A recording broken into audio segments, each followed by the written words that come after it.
नमस्कार साथियों आज हम सरफेस केमिस्ट्री के एमसीक्यूज़ के बारे में चर्चा करते हैं। हमने इसके जो है थ्योरेटिकल क्वेश्चन थ्योरेटिकल टॉपिक के सारे वीडियोस बना रखे हैं सरफेस केमिस्ट्री के, चाहो तो आप प्ले लिस्ट में जाके देख सकते हो।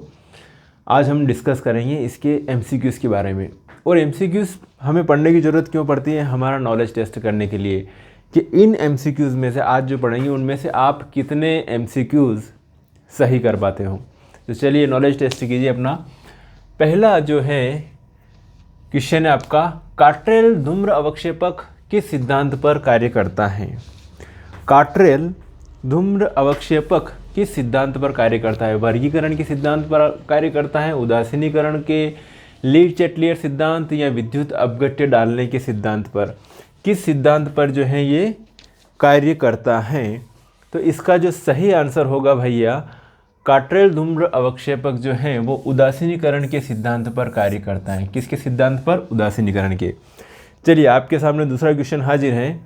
निम्न में से कौन सा द्रव विरागी कोलाइड है? अब आपने डिफरेंस पढ़ोगे, द्रव रागी कोलाइड, द्रव विरोधी कोलाइड। तो द्रव विरागी कोलाइड है, कौन सा द्रव विरागी कोलाइड है? जिलेटिन है, सल्फर है, या फिर स्टार्च है, या गोंद अरेबिक गोंद है? कौन सा है द्रव विरागी? द्रव रागी और द्रव विरागी दो तरह के कोलाइड होते हैं। तो कौन सा है भैया इसमें द्रव विरागी कोलाइड? तो जिलेटिन, स्टार्च और अरेबिक ये जो गोंद है ये द्रव रागी कोलाइड है, द्रव विरागी है। इसका सही आंसर है सल्फर। क्या आंसर है भैया इसका? सल्फर। चलिए नेक्स्ट क्वेश्चन आगे बात करें। आपके सामने हाजिर है तीसरा क्वेश्चन है आपके सामने, अधिशोषण में आबंध बल की प्रकृति होती है। जो अधिशोषण होता है उसमें आबंध बल की प्रकृति होती है। वांडरवाल्स हैं, रसायन आबंध है, दोनों भौतिक और रसायन दोनों हैं, या कुछ भौतिक व कुछ रासायनिक आबंधन है? कौन सा है अधिशोषण में आबंध बल की प्रकृति? तो अधिशोषण में जो आबंध बल की जो प्रकृति होती है, अधिशोषण में जो प्रकृति जो होती है वो होती है, दोनों होती है, भौतिक और रासायनिक आबंधन दोनों होता है। भौतिक अधिशोषण और रासायनिक अधिशोषण दो प्रकार का अधिशोषण होता है और दोनों प्रकार की प्रकृति होती है अधिशोषण में आबंध बल की प्रकृति।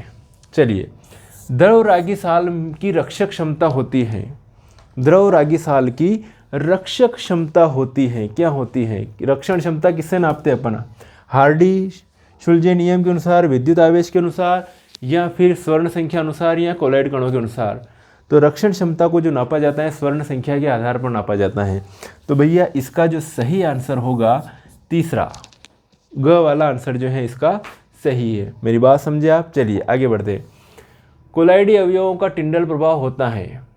कोलाइडी अवयवों का टिंडल प्रभाव होता है। टिंडल प्रभाव किसके अनुसार कारण होता है? आवेश के कारण होता है, प्रकाश विकिरण अनुसार होता है, या प्रकाश अवशोषण के कारण होता है, या प्रकाश अपवर्तन के कारण? तो प्रकाश के विकिरण के कारण जो है टिंडल प्रभाव होता है। प्रकाश विकिरण अनुसार होता है टिंडल प्रभाव।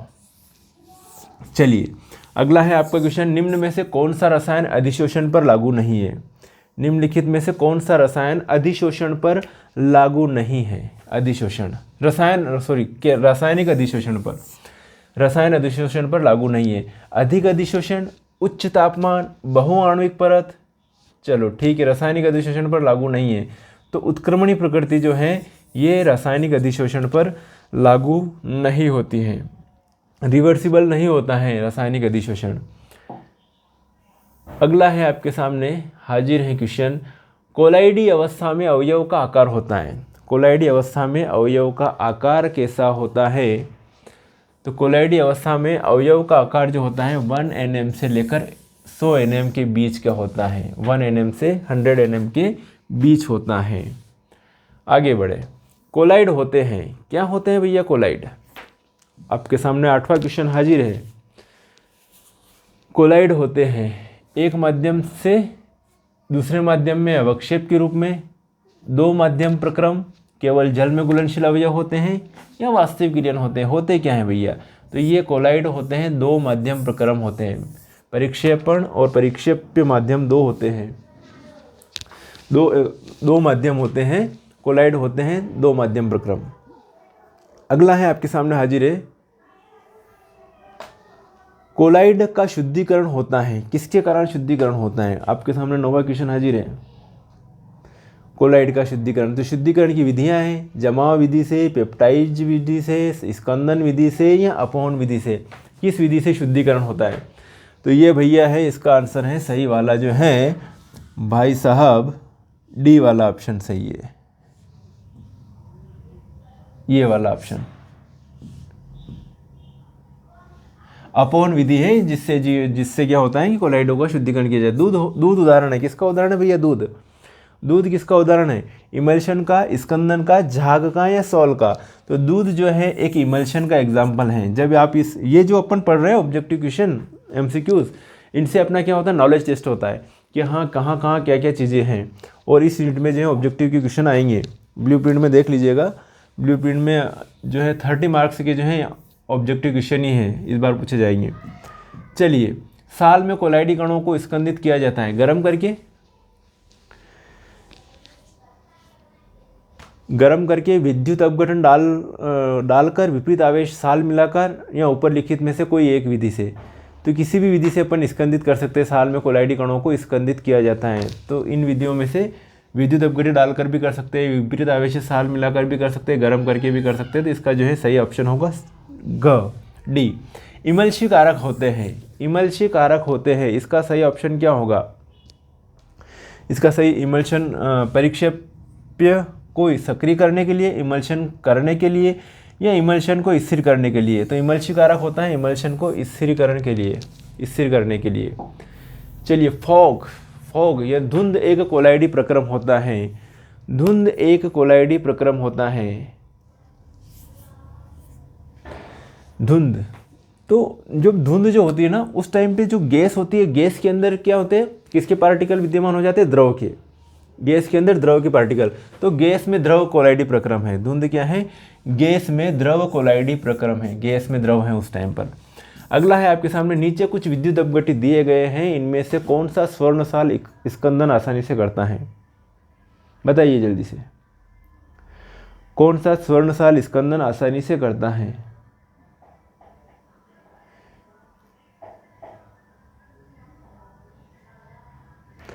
जिसके आयनों की संख्या ज़्यादा होती है वो स्कंदन की क्षमता उसकी ज़्यादा होती है। तो 2Al3+ और +3SO4 2-, इसमें एक Na+ है और एक Cl- आयन है। एक है विद्युत अपघट्य है ना, तो Mg2+ है और ये एक SO4 2- आयन है। इसमें 4K+ है, लेकिन ये संकुल यौगिक है ना, ये FeCN6 4-। सबसे ज़्यादा जो है ये करेगा, क्या करेगा? Skandan, Al2SO4 thrice. सी वाला ऑप्शन सही है। अगला है आपके सामने भैया, दूध वसा का इमल्शन का उदाहरण है। उसमें परिक्षेप्य है ना, इसमें परिक्षेप्य कौन सा होगा? तो परिक्षेप्य क्या होगा? जल होगा इसके अंदर। परिक्षेप्य क्या होगा इसमें? वाटर जो है वो परिक्षेप्य है। नेक्स्ट, कोलाइडी विलयन को अति सूक्ष्मदर्शी से देखने पर हम देखते हैं, क्या देखते हैं? कोलाइडी अवयव प्रकाश किरणों का प्रकीर्णन करते हैं। कोलाइडी कणों का आकार, कोलाइडी कणों का प्रकार, कोलाइडी कणों का औसत आकार। तो कोलाइडी अवयव प्रकाश किरणों का प्रकीर्णन करते हैं। ये वाला ऑप्शन जो है इसका क्या होगा? सही होगा। नेक्स्ट, कोलाइडी विलयनों के वर्गीकरण का आधार है आणविक आकार, कार्बनिक या अकार्बनिक, पृष्ठ तनाव मान या pH मान। वर्गीकरण का कौन सा आधार है? तो आणविक आधार के आधार पर कोलाइडी विलयनों का वर्गीकरण किया जाता है। आणविक आकार के आधार पर, किसके आधार पर? आणविक आकार के आधार पर कोलाइडी विलयनों का वर्गीकरण किया जाता है। द्रवरागी सॉल के लिए पृष्ठ तनाव होता है, द्रवरागी H2O से कम होता है। द्रवरागी है तो उस कंडीशन में पृष्ठ तनाव H2O से कम होगा, H2O से ज़्यादा होगा, ये H2O के समान होगा या कोई नहीं होगा। तो जो भी द्रवरागी सॉल है उनका जो पृष्ठ तनाव की बात करें तो H2O से क्या होगा? उसका कम होगा। द्रवरागी सॉल के लिए पृष्ठ तनाव H2O से कम होगा। कोलाइडी सॉल होता है, एक विषमांगी सॉल्ट, वास्तविक विलयन, स्कंदन या सममांगी साल। तो विषमांगी साल को ही कहते हैं कोलाइडिसॉल। तो इसका सही ऑप्शन जो है वो सी वाला ऑप्शन सही है। चलिए 20वां बताइए, आपसे पूछना चाहूँगा, रक्त का शुद्धिकरण होता है कौन सी विधि से? अपोहन विधि से, इलेक्ट्रो ऑस्मोसिस विधि से, या फिर भैया स्कंदन विधि से, या छानना विधि से? किसके द्वारा होता है रक्त का शुद्धिकरण? तो भैया अपोहन विधि से। कौन सी विधि है? अपोहन विधि से रक्त का शुद्धिकरण होता है। निम्न में से कौन सा भौतिक अधिशोषण का गुण नहीं है? 21 का क, ताप के बढ़ने से अधिशोषण बढ़ता है। ताप के बढ़ने से क्या होता है? अधिशोषण जो है बढ़ता है। ये भौतिक अधिशोषण का गुण नहीं है, घटता है, उल्टा हो जाता है।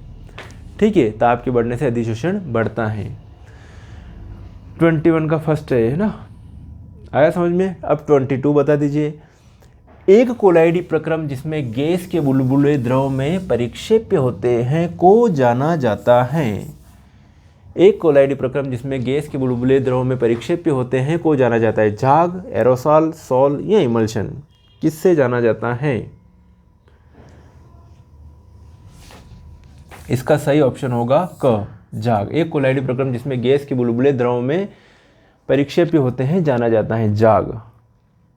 Okay, then next question 23। निम्न में से कौन सा मिसेल एक न्यूनतम सांद्रता पर बनता है? निम्न में से कौन सा मिसेल एक न्यूनतम सांद्रता बनता है? Glucose, urea, dodecyl, trimethyl ammonium chloride, pyridine chloride? तो इसका जो सही ऑप्शन होगा भैया ये वाला, न्यूनतम सांद्रता पर बन जाता है ये। ठोस पृष्ठ द्वारा गैसों का अधिशोषण प्रायः ऊष्माक्षेपी होता है क्योंकि? ठोस पृष्ठ द्वारा गैसों का अधिशोषण प्रायः ऊष्माक्षेपी होता है क्योंकि? सही ऑप्शन क्या होगा इसका? 24 का सही ऑप्शन एंथैल्पी धनात्मक होती है, एंट्रोपी घटती है, एंट्रोपी बढ़ती है, स्वतंत्र ऊर्जा बढ़ती है। तो ऊष्माक्षेपी मतलब इसमें जो है एंट्रोपी क्या होती है? घटती है। अधिशोषण प्रायः ऊष्माक्षेपी होता है। ठोस पृष्ठ द्वारा गैसों का अधिशोषण प्रायः ऊष्माक्षेपी होता है क्योंकि एंट्रोपी जो है वो क्या होती है? घटती है। सही ऑप्शन आएगा इसका बी ऑप्शन। चलिए, निम्न में से कौन सी गैस चारकोल द्वारा अधिशोषित होती है भैया? चारकोल द्वारा कौन सी गैस अधिशोषित? नाइट्रोजन है, SO2 है, H2 है, O2 है? कौन चारकोल द्वारा अधिशोषित होती है? तो सल्फर डाइऑक्साइड जो होती हैं भाई साहब, ये चारकोल द्वारा अधिशोषित होती है, सल्फर डाइऑक्साइड। नेक्स्ट क्वेश्चन हाजिर है आपके सामने। AS2S3 विलयन के स्कंदन में किसका कोलाइडी मान कम होता है? तो स्कंदन की क्षमता चूंकि आयनों की संख्या के ऊपर निर्भर करती है, किसका कोलाइडी मान कम होगा? ठीक है, AS2S3 के विलयन के स्कंदन में किसका कोलाइडी मान कम होता है?